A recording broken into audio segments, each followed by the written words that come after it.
Today, I'll walk you through how to build a quick Power BI report from an Excel worksheet, even if you're a total beginner or just need a quick refresher. By the end of this guide, you'll know exactly how to create a visually appealing report so you can effectively present your data. First, let's start with your Excel file. Make sure to plot the data that you want to import into Power BI. For this example, I've created a sample dataset regarding the issuance of IDs to my employees. This dataset includes their department, headcount, number of IDs issued, and the pending IDs for issuance. Once your data is organized, save it on your computer in the xlsx format. This step is crucial because Power BI can easily read this file type, so don't worry if your dashboard looks slightly different. The process remains the same. Now, let's move on to Power BI. Open your Power BI desktop application. This is where the magic happens.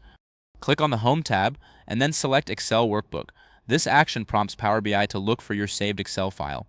Next, browse your computer and choose the file you just saved. Once you've selected it, check the preview to ensure that all your data is complete and accurate. If everything looks good, go ahead and click on Load. After a brief moment, your data will appear in the data pane on the left side of the screen. This is your treasure trove of information, ready to be transformed into insightful visuals. Now, let's put this data onto the canvas. You can arrange it based on how you want your report to look.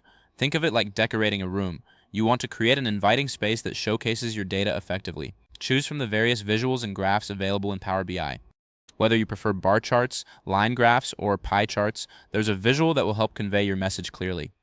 As you drag and drop your data onto the canvas, you'll see how easy it is to create a compelling report that tells a story. If this helped you out, please give the video a thumbs up. If you run into any issues, leave a comment below. Subscribe for more actionable guides. Thanks for watching.